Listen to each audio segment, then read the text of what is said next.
Sino pa ba? With Yi and Lopez. Pahinga ka na. Umagahin si Sam. Hell. Hihigit pa sa pagmamahal na yun. Filamu ya leo inaanza na mzee mmoja hivi ambaye ni tajiri kwelikweli, akiwa na mke wake ambaye anaitwa Ramona, na walikuwa wanaishi kwenye jumba moja la kifahari kwelikweli. Huyu jamaa alikuwa ni tajiri kwelikweli, lakini kwa sababu ya utajiri wake alikuwa na uwezo hadi wa kuwalipa polisi kama walinzi wake. Yani aliajiri polisi kabisa ili waweze kumlinda yeye na mke wake. Sasa siku ile kulikuwa kuna mfanyakazi mpya pale nyumbani ambaye alikuwa anatakiwa kufika siku hiyo. Sasa baadaye tunamuona Simu ambaye alikuwa yuko njiani kuelekea kwenye ile nyumba, yani nyumbani kwa bwana Will na mkewe, na muda huo alikuwa pamoja na jamaa mmoja anaitwa James ambaye alikuwa ni askari polisi, na bwana James alikuwa pamoja na wafanyakazi wenzie wawili. Sim alionekana ana wasiwasi sana, kwa sababu hii ilikuwa mara yake ya kwanza kufanya kazi kwa mtu yeyote. Hajawahi kufanya kazi kwa mtu yeyote. Na James muda huo alikuwa anaendesha gari akizungumza na wale wafanyakazi wenzie. Sasa kulikuwa kuna demu mmoja anaitwa Mona ambaye alikuwa amekaa pembeni ya Simu, na huyu demu bwana akaanza kuflirt na mshikaji pa. Na safari ikiwa inaendelea bila wengine kuona, Mona akapeleka kimkono chake cha uchokozi bwana kwa Simu na kuanza kumshikashika akimwambia relax bwana, relax, kila kitu kitakuwa sawa. Kusema kweli kijana Simu alikuwa anaogopa kweli kweli, hata kuongea alikuwa anaogopa. Mona akaendelea kumtizitizi na kumchokoza, akimchokoza na ule mkono wake, na yeye alikuwa na enjoy kwelikweli kumuona Simu akiwa na wasiwasi kwelikweli. Na James pamoja na mwenzie waliokuwa wamekaa siti ya mbele walikuwa hawajui chochote kilichokuwa kinaendelea pale, lakini baada ya muda fulani hivi wakawa wamefika kwenye jumba la kifahari la bwana Will, na walipofika wakashuka kwenye gari. Yani ile wanashuka kwenye gari, bwana Sim wasiwasi ukamwongezeka kweli kweli, lakini bwana James alivyokutana na Will wakasalimiana pale, na Will akamhug, yani akamkumbatia James, na wakapiga stori mbili tatu pale, na Will akamwambia James kwamba tafadhali mlete huyo kijana hapa nizungumze naye, na akamwambia mimi nakwambia nahitaji mfanyakazi ambaye yuko loyo kweli kweli. Na hapo sasa tunagundua kwamba bwana Will alishawahi kuwa ni mjeshi hapo mwanzo zamani, na James amemwajiri kama bodyguard wake yeye kutoka kituo cha polisi. Na kusema kweli bwana Will alipomuona Sim akawa amempenda pale pale. James akamwambia kwamba Sim ni kijana ambaye yuko loyo sana na anafanya kazi kwa nguvu kweli kweli, yani ni hard working kweli kweli. Na bwana Willy akawa amefurahi sana kwa kazi aliyokuwa amefanya James. Akamwita mkewe pale ili ampe zawadi kwa kumleta kijana Sim. Na Ramona mkewe akaja pale na kibulungutu cha pesa mkono. Ramona alikuwa ni mwanamke mzuri sana, yani alikuwa ni mrembo kwelikweli, yani kila mtoto wa kiume angetamani kumwaga mayonnaise kwa Ramona. Na uzuri wake ukakamata kabisa hisia za kijana Simu. Simu akaanza kumtupia kijicho fulani hivi cha uoga. Unajua tena mtoto wa kiume huyu bwana. Siku ile bwana Willy alionekana akiwa na furaha sana na mood yake ilikuwa iko fresh. Akamwambia James tafadhali naomba jioni urudi uje hapa kwa sababu tutakuwa tuna party hapa nyumbani. Na jioni ile bwana nyumbani kwa Willy kulikuwa kuna mziki unapigwa, wanasherehekea, na walikuwa wanasherehekea kweli kweli, na party ilikuwa imeanza, na kila mtu aliyekuwa pale akawa ana have fun sana na wapenzi wao, unajua alafu walikuwa watu wazima wana matoto mabichi watu wazima wenye pesa wanamwaga mayonnaise sehemu nzuri kweli kweli rafiki yangu. Lakini Sim alikuwa hana mtu yeyote, yeye akawa anashangaa tu, na alikuwa ashangai kitu kingine chochote, akana mshangaa Ramona mke wa boss bwana. Ana hatari huyu kijana. Sasa akati mambo yanaendelea pale na pombe imeshaingia kichwani kidogo, wakaanza kucheza games bwana, wakaanza kucheza kombolela bwana. Kombolela huku na kule, akati Willy anamkimbiza Ramona, wanacheza hapo bwana. Willy akajigonga, kaumia bwana, na alivyoumia mzee akakasirika kwelikweli, akaanza kufoka na mfokea mkewe bwana Ramona. Lakini Ramona akashuka chini, akaja na kuanza kumbembeleza, kumtuliza. Mshua bwana akatulia, na Simu akiwa kule nje akawa amesikia zile vurugu ndani, akakimbia kuja kuangalia nini kinachoendelea. Lakini Ramona alikuwa kama anataka kuanza kulia hivi, lakini alivyomuona Simu akakaa sawa na nini na kulikava haraka, kwa sababu aliona aibu alivyokuwa nafokewa na mshikaji amekuja kumwangalia. Ikawa ni kitu ambacho asingependa kwamba Simu amuone kwenye hali ile. Sasa Simu akiwa pale nje akawa ameendelea kusikia namna ambavyo Ramona anafokewa na kama analia fulani hivi kwa namna fulani, na akaanza kujisikia huzuni bwana Simu, akawa anamuonea huruma. Lakini akawa ametokea msichana mwingine wa kazi wa pale nyumbani anaitwa Sofia, akawa amemfuata Simu na kumwambia Simu, waache hao, kwa sababu hiyo ndo tabia yao kila siku, hivyo ndivyo wanavyofanya every single day. Akamwambia, wewe focus na kazi yako tu unayofanya hapa nyumbani, chukua hela yako, ishi maisha yako, mambo ya hii nyumba waachie wenye nyumba, yasikuumize wala yasikufikirishe. Lakini kule juu wakiwa ndani mambo hayakuenda kama ambavyo itakiwa kwenda bwana. Mzee mtu mzima bwana Willy akawa amelewa sana, na katika kutaka kumwaga mayonnaise akaishia kumtapikia Ramona vibaya mno, na sekunde hiyo hiyo mzee akakata lingi akauchapa bwana. Ramona akawa anajisikia hasira na anajisikia kinyaa kwelikweli, lakini sasa atafanyaje? Pesa za bwana Willy zinamfanya akae hapa ndani bila hata kujionea huruma. Baadaye Ramona akawa ameshuka chini downstairs na akamwambia Sofia, tafadhali naomba ufue nguo za bwana Willy, yani mumewe. Lakini hapo kifuani kwake Ramona alikuwa mchafu na matapishi kwelikweli. Akati anaondoka, macho yake akakutana uso kwa sura na macho ya Simu bwana. Hawakuongea neno lolote, lakini inaonekana moyoni mwao walikuwa wamezungumza kila kitu. Huyu kijana Simu anataka balaa, bosi atamuua huyu mpuzi.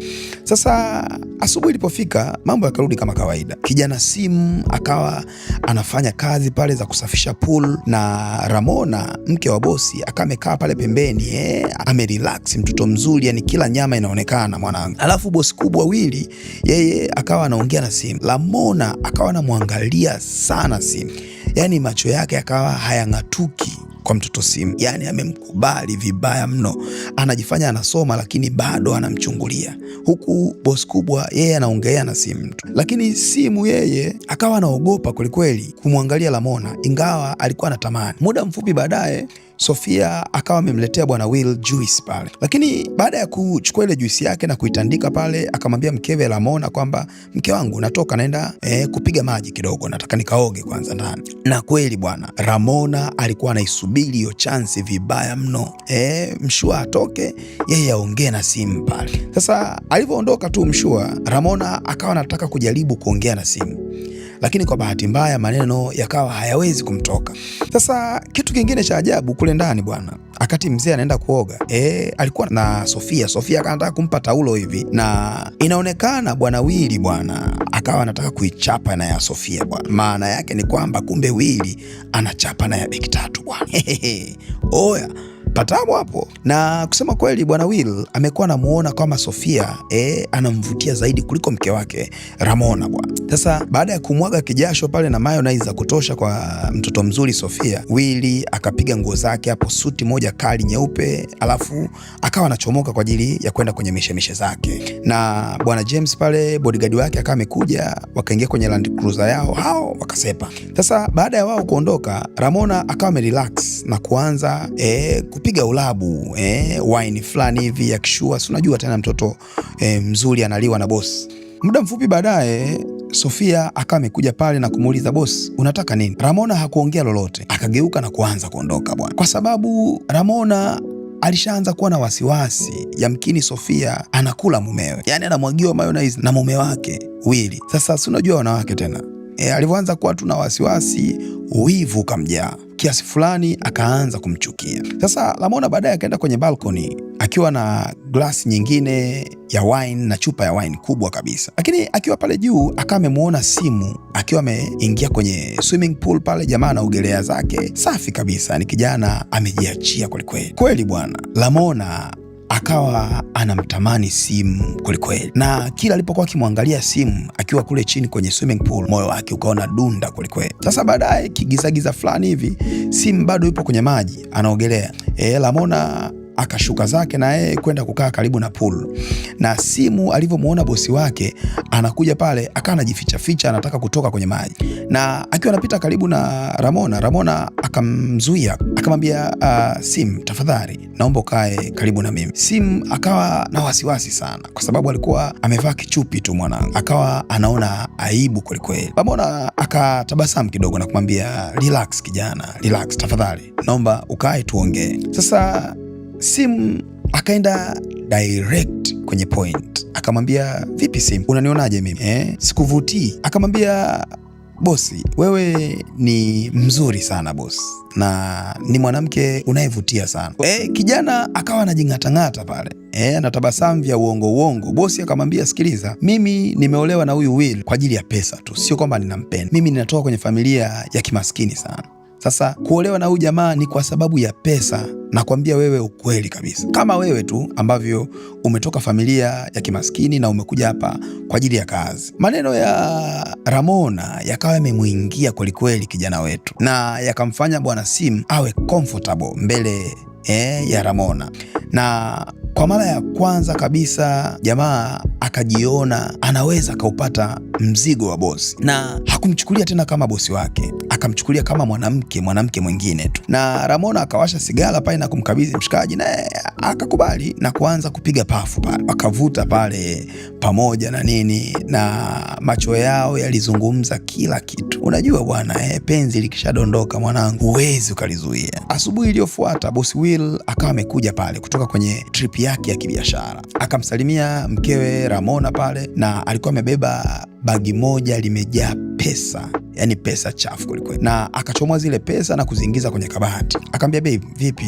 unahitaji breakfast? Will akamwambia, hapana, sina njaa, na akamuuliza, Simu yuko wapi? Akamwambia, sijui, kamcheki huko. Lakini baadaye tukawa tunawaona Will pamoja na Simu wakiwa kwenye boat na wanatoka zao wanaenda fishing bwana. Sasa wakawa vuavua samaki kwa muda fulani hivi, wakawa wamezima boti katikati ya maji, na Simu baada ya kuona vile, moyo kaanza kumdunda kwelikweli, anajua kile alichokifanya usiku uliopita. Sasa Will akamuuliza Simu, vipi, mbona kila muda wewe uko kimya sana? Simu akasita kidogo kwanza, akatafuta jibu kichwani, akamwambia, bosi, mimi kusema kweli maisha yangu yote sijawahi kumjua baba yangu. Mama yangu amefariki miezi kadhaa iliyopita. Ninachohitaji ni kutengeneza pesa na kurudi shuleni nikasome, kwa sababu sina msaada mwingine. Baada ya kusikia maneno yale, unajua bwana Will naye ni binadamu, moyo wake ukalainika bwana, na kumwambia kwamba ukiwa kijana mzuri ukafanya kazi vizuri, mimi nitakuchukulia wewe kama mwanangu na nitakulipia ada shuleni na kuhakikisha kwamba unasoma yale unayohitaji. Simu alimwangalia na kufurahi sana ndani ya moyo wake, kwa sababu hapa ndipo alipomuona kwa mara ya kwanza Will akiwa na moyo mzuri kiasi. Kijana akatabasamu na kumwambia, asante sana boss, na ninatamani kuja kuwa na familia nzuri hapo mbeleni. Bwana Will akatikisa kichwa chake na kumwambia kwamba ni kweli, fanya kazi kwa bidii kweli kweli, nitakusaidia kwa namna yoyote nitakayoweza. Sasa baada ya kutoka kuvua zao samaki pale, wakarudi nyumbani. Bwana Will alikuwa amechoka bosi, na akawa amejilaza kwenye vile viti vyao vya pool pale, na pembeni yake amekaa mrembo wake mkewe bwana, na kijana Simu akawa anamfanyia massage miguuni bosi kubwa. Lakini macho yao yakawa yanaangaliana kwelikweli, wanatamani kuongea lakini hawawezi. Oya, huyu kijana anautafuta moto. Sasa baadaye Ramona pamoja na James bodyguard wakawa wameenda shopping, na walivyorudi wakamkuta Simu anamfanyia massage ya begani boss kubwa, yani bwana Will, na Ramona akaja moja kwa moja kuja kumkumbatia boss, lakini akawa amemgusa Simu kwa staili fulani hivi ambayo ilikuwa ni staili ya uchokozi. Simu akasogea pembeni, binti akabaki na mume wake pale. Lakini Simu alivyorudi chumbani kwake akakuta kitandani kuna zawadi bwana, zawadi kutoka kwa Ramona, mshikaji wangu. Na siku ile ilikuwa ni birthday yake mshikaji bwana.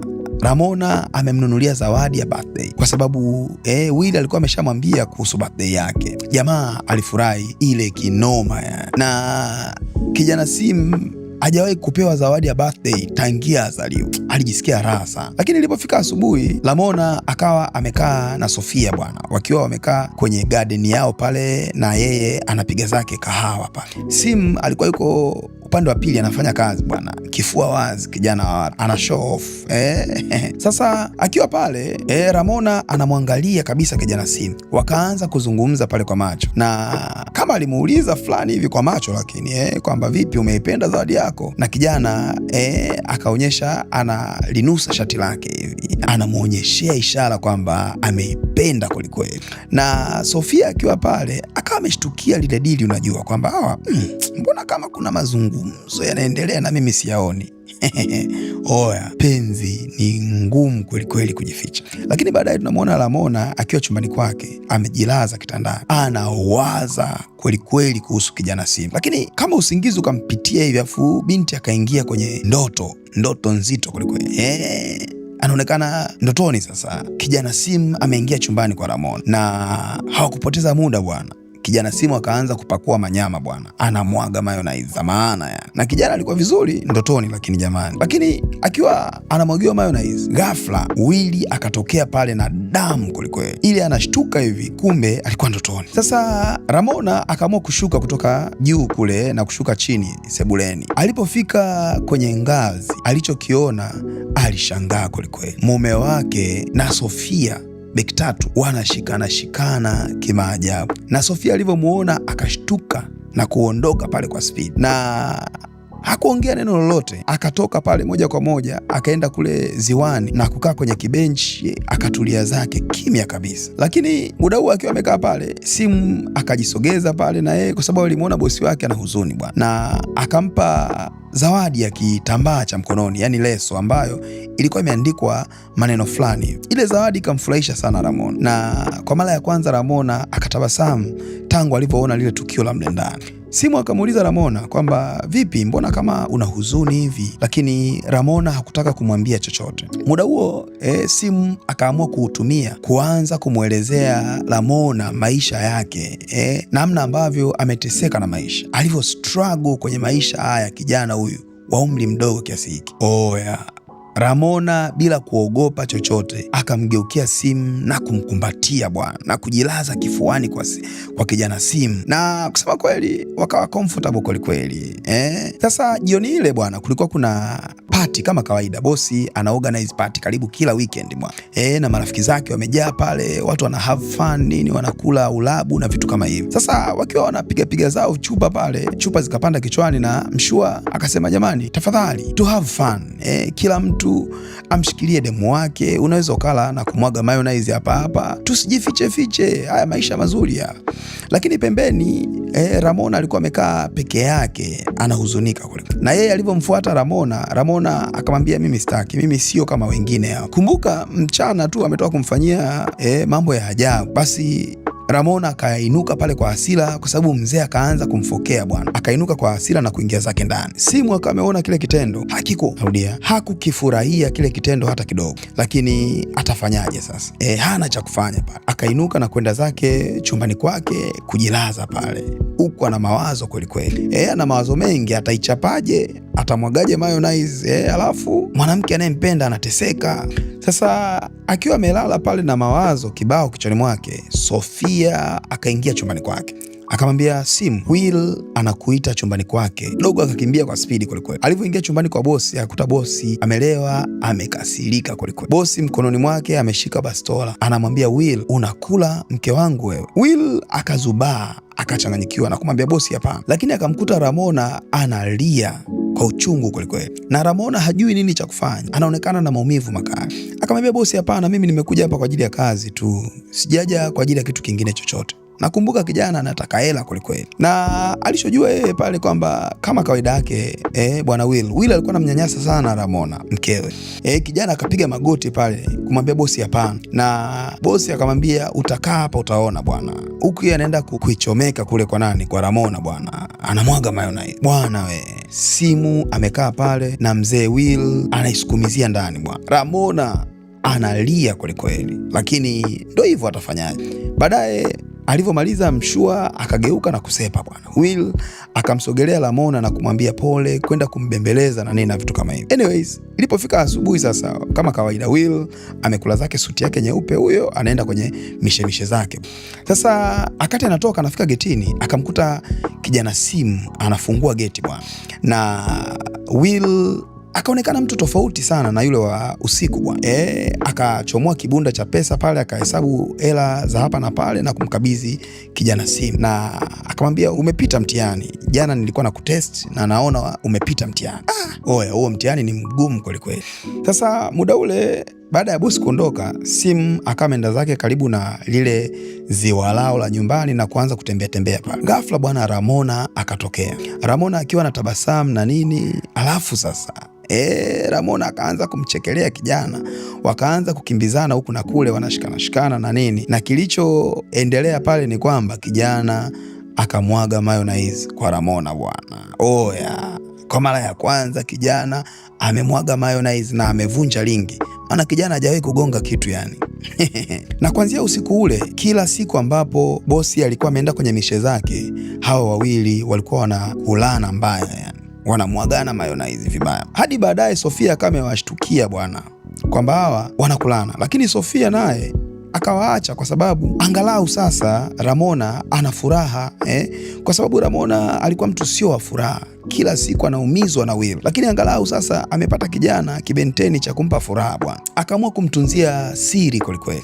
Sasa siku moja Sim pamoja na Ramona wakiwa wako pamoja, wameshamwagiana mayonnaise na nini, Sim akamwambia Ramona, tafadhali tutoroke, twende mbali kutoka hapa, mimi nimesevu hela ya kutosha, twende tukaanze maisha yetu mapya. Sasa Ramona kwa huzuni akamwambia hilo halitowezekana, mimi ninamfahamu sana Will atatutafuta, na akitupata atatuua, hatotuacha hata kidogo. Na Ramona alikuwa anamfahamu Will kweli kwa sababu ni mwanaume ambaye ameishi naye kwa muda kidogo. Siku kadhaa baadaye Sim na Ramona walikuwa pamoja tena, lakini kwa bahati mbaya siku ile bosi akawa amerudi kwa ghafla bwana. Sofia akakimbia haraka kwenda kuwaamsha na kumwambia nyie, toka, bosi amerudi haraka iwezekanavyo. Sasa Will alipofika pale kuangalia, milango imefungwa yote bwana, na yuko na James pale amemshikia mabegi yake. Huku ndani ni vurugu kwelikweli. Kijana Simu ikabidi apambane na kutafuta sehemu ya kutokea, Sofia akiwa anawasaidia kwa spidi kweli. Ikabidi mzee azunguke na kupitia mlango wa nyuma bwana, na alivyoingia kwenye ule mlango wa nyuma, basi Ramona akaingia bafuni haraka, na Will akati anaingia ndani haoni mtu bwana. Kijana Simu amesharuka dirishani. Hiyo ilikuwa ni patashika nguo kuchanika mwanangu, kwa sababu ilikuwa ni noma kwelikweli. Sasa baadaye Will akapanda ngazi na kwenda juu chumbani bwana. Alipofika kule alishangaa kumuona Sofia akiwa chumbani kwake, na Sofia anaonekana ana wasiwasi kwelikweli. Will akajua hapa kuna kitu hakiko sawa, akaulizia mke wangu yuko wapi? Na alivyouliza hivyo, Sofia akawa kama imepigwa baridi hivi, hawezi kujibu. Will akamind kwelikweli, akaingia bafuni moja kwa moja. Ili amefungua mlango wa bafuni akamkuta Ramona akiwa peke yake, na Ramona akawa na pretend kama anaoga mwenyewe. Akamwambia hey, baby umerudi? Akiwa ana furaha zake mwenyewe. Will kweli alikuwa na mahasira, lakini baada ya kuona vile vya hasira vikamshuka bwana. Sasa Sim baada ya kuchomoka na kufanikiwa kutoka mle ndani, akakutana uso kwa sura na James bwana. James akaongea neno lolote, James akatikisa kichwa tu kwamba yo kijana unaharibu kijana, kwa sababu James alikuwa ameshashtuka nini kinachoendelea hapa. Baadaye jioni kijana akatoka na kwenda kukaa sehemu akiwa ana huzuni na mawazo, kwa sababu James amemuona sasa. Sofia akawa amesogea pale na kumwambia usiwe na huzuni, akampa sigara na wakaanza kuvuta pale, wakawa wamekaa wote chini nini wanazungumza pale. Na Simu akamuuliza Sofia, kwa nini unafanya kazi kwa mtu kama Will alivyokuwa na roho mbaya kiasi hiki? Sofia akavuta pumzi na kumwambia kwamba mtoto wangu wa kike anaumwa sana, na inahitajika hela nyingi sana kwa ajili ya kumtibu, na ndio maana nimekuja kufanya kazi hapa ili niweze kumtibu binti yangu. Sim ndipo alipogundua kwamba ndio maana Sofia huwa anajiachia hata jamaa likiwa linataka kumla mzigo, anaamua kukubali tu jamaa amwage mayonnaise, kwa sababu Sofia pia anahitaji pesa kwa ajili ya kumtibu mwanae. Sofia akasema, unajua Sim, wakati mwingine ukiwa unahitaji pesa inabidi ufanye kitu chochote kile, hata kitu ambacho haukipendi. Sasa siku chache baadaye, kama kawaida, mzee akatengeneza pati yake ile ya nyumbani. Marafiki zake wale wa siku zote ambao wamekuwa wakija kwenye pati zake ndio ambao walikuwa wamekuja kwenye pati hii pia. Na wenyewe wamekuja na wapenzi wao nini, wanakula la kama kawaida. Lakini James kama kawaida, yeye amekaa zake pembeni, yeye ni bodyguard bwana wa boss. Amekaa zake pembeni anawaangalia tu mambo ambayo wanayafanya na kuenjoy pale. Na marafiki zake na Will wakaanza kumdharau James pale na kumtania. Lakini James kama kawaida naye akawa amekaa zake pembeni, ametulia kimya kabisa. Sasa kila mtu pale alikuwa amelewa kweli. Unajua amelewa vibaya. Na Sim akawa amesimama pembeni akiwa anaangalia kila kitu. Sasa marafiki zake na Will wakasuggest pale kwamba wacheze game nyingine tena, lakini bwana Will akawa amekasirika sana kwa sababu alijua kabisa mpenzi wake Ramona asingekubali. Sasa game yao ni kama kawaida, yani wanamwagiana mayonnaise mbele za watu wote bwana. Sasa bwana Will akaamua kubadilisha kibao, akamwambia Ramona mke wake kwamba, Ramona, basi wewe utaliwa na James leo, mimi sitokukula wewe. Oya, Ramona akakasirika kwelikweli, na akainuka Ramona akaenda akamtandika kibao Will mbele ya kila mtu pale. Will akakasirika kwelikweli, akaanza kumpiga Ramona mbele ya kila mtu, akamtandika kwelikweli. Oya, Simu baada ya kumuona Ramona ameumia vile, akasogea na kwenda kumzuia bosi bwana, akaenda kumuattack bosi wake Will. Oya, marafiki wa Will wakasogea pale na kwenda kumkamata dogo. Will akakasirika sana, akamwambia James, mkamate huyo mpuzi, mlete hapa mbele yangu. Na Sim alivyoletwa mbele ya Will akaanza kumtandika Sim, akamtandika, na kwa sababu alikuwa amelewa, baadaye akaanguka na yeye na kuanza kutapika pale. Akasema, kwanzia leo sitaki kumuona huyu mjinga, sitaki kabisa kumuona nyumbani kwangu. Sim akaanza kuomba msamaha kwa sababu Will alimwambia muue kabisa huyo mjinga. Sasa wakawa wamemchukua na kwenda naye sehemu ya kumuulia bwana. James akaomba msamaha sana, akamwambia James, naomba unisamehe. James akamwonea huruma Sim, akamwambia Sim, sikiliza, ondoka hapa, potea, usionekane tena mji huu.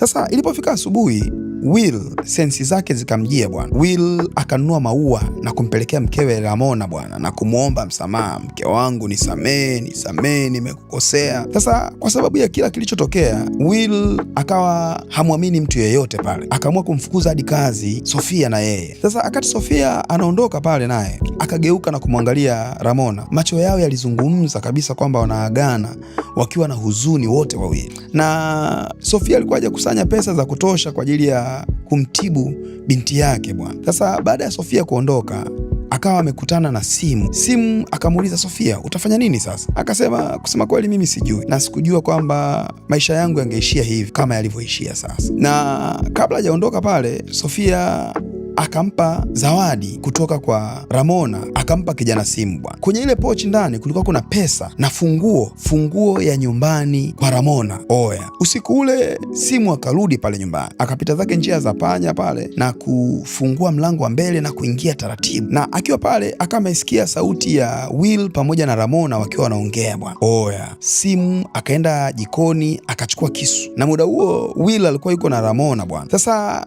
kijana Simu akiwa ameingia chumbani na kisu, kabla hajaanza kumchoma kisu bwana Will, kumbe Will akawa amemuona bwana na kuanza kugombana na Simu bwana. Kile kisu kikawa kimeanguka chini, Ramona akachukua kile kisu na kuanza kumchoma Will. Will akawa ameanguka chini pale, Ramona akachukua pesa zote kwenye kabati akaanza kuzipanga kwenye begi. Sasa Simu akawa na huzuni kweli, akamwambia tulichokifanya sio sahihi, lakini Ramona akamwambia usijali, huyu baba amenitesa sana. Wakachukua zile pesa, wakachukua boti ile, wakasepa bwana. Asubuhi na mapema kabisa, wakiwa wanashuka kwenye boti bwana, wakawa wamekutana uso kwa sura na yule bodyguard ambaye alikuwa ni polisi pia, bwana James. Lakini Simu alishangaa sana kumuona James. Imekuwaje James amekuja huku? Amejuaje kwamba tutatokea huku? Lakini cha kushangaza, oya, usimwamini mtu kwenye hii dunia. Ramona akatoka pale na kumsogelea James na wakaanza kuchumiana pale bwana, wakaanza kunyonyana hayo mate bwana, kisado kindoo, huku kijana Sim amepigwa na butwaa kwelikweli, haelewi nini cha kufanya. Lakini kumbe huu ulikuwa ni mpango kati ya hao wawili bwana. Kumbe kila walichokifanya ilikuwa ni plani ambayo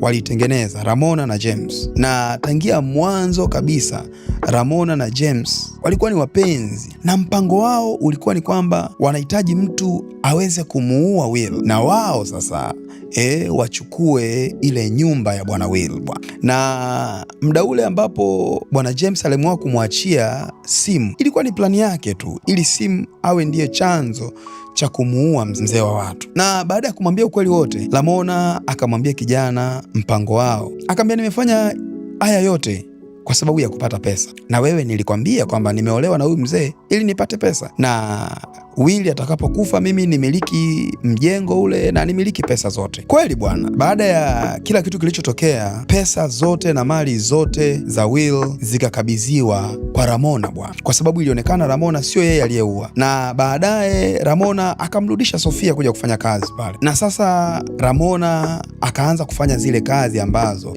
Will amekuwa akizifanya. Akawa anaenda kazini kila siku na yeye, na miongoni mwa wale vijana wa James ndiye ambaye akawa dereva wa Ramona bwana. Sasa sini ya mwisho inamwonyesha Ramona akiwa kwenye gari, akawa anamkumbuka Simu, anakumbuka kile kitendo alichomfanyia Simu, na akawa anaumia kwelikweli. Kwa nini alimfanyia Simu kiasi kile? Machozi yakaanza kumiminika na alijilaumu sana, na alivyochukua kile kitambaa ambacho Simu alimpa kama zawadi kikamuumiza zaidi. Asante sana kwa kuangalia filamu yetu mpaka hapa mwisho wa filamu hii. Najua umeipenda sana filamu hii, basi usiache kulike, usiache kucomment hapo chini, usiache kushare, lakini pia na kusubscribe. Oya, ninawapenda ile kinoma noma noma noma, yani au vipi?